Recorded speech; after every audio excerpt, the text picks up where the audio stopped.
Assalamualaikum warahmatullahi wabarakatuh.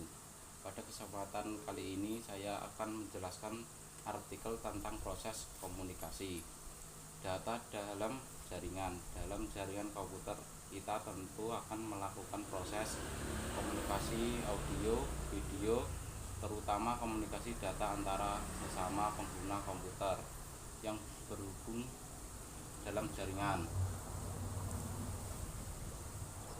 Komunikasi jaringan komputer. Jaringan komputer adalah jaringan telekomunikasi yang memungkinkan antara komputer untuk saling bertukar data. Tujuan dari jaringan komputer adalah agar dapat mencapai tujuan setiap bagian dari jaringan komputer dapat meminta dan memberikan layanan service. Pihak yang meminta atau menerima layanan tersebut telit, dan yang memberikan layanan tersebut server.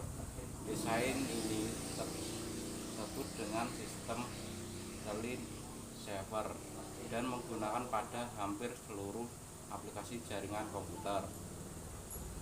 Cara kerja: sinyal listrik maupun sinyal dalam bentuk gelombang elektromagnetik pada suatu jaringan komputer merambat atau memancar dengan prinsip kerja jaringan komputer.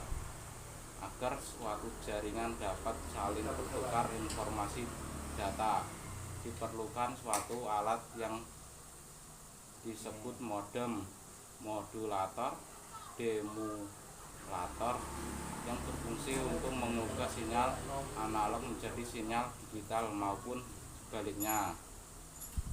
Ada 4 komponen utama pada komunikasi jaringan komputer. 1.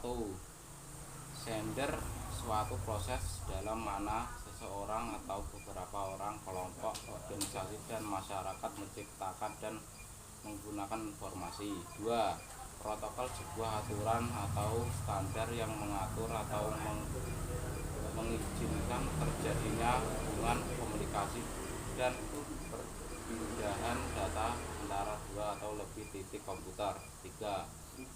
Media transmisi, media yang menghubungkan antara pengirim dan penerima informasi data. Karena jarak yang jauh, maka data terlebih dahulu diubah menjadi kode isyarat, dan isyarat inilah yang akan dinavigasi dengan bagian macam cara untuk diubah kembali menjadi data.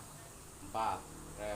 Receiver, penerima pesan adalah pihak yang menjadi sasaran pesan yang dikirim oleh sumber komunikator. Pertama, sender mengirim sinyal informasi menuju receiver, memulai protokol encode yang mengubah sinyal digital menjadi sinyal analog. Kemudian sinyal melalui media transmisi dan melalui protokol kedua di decode kembali menjadi sinyal digital. Sebelum masuk ke receiver, dalam hal ini protokol dapat diistilahkan seperti penerjemah informasi data. Perangkat jaringan komputer. Perangkat keras jaringan komputer adalah perangkat yang digunakan untuk menghubungkan dua atau lebih komputer dalam jaringan komputer agar setiap komputer yang terhubung dapat saling berbagi data, file, dan sumber daya lain, seperti halnya komputer sebuah jaringan. Komputer bisa beroperasi dengan didukung oleh software dan hardware. Berikut perangkat jaringan komputer dan fungsinya. Modem, modulator, demulator merupakan perangkat yang menghubungkan kita ke internet. Perangkat ini berfungsi mengubah sinyal analog menjadi sinyal digital. Modem mengganti sinyal digital dari komputer menjadi sinyal analog.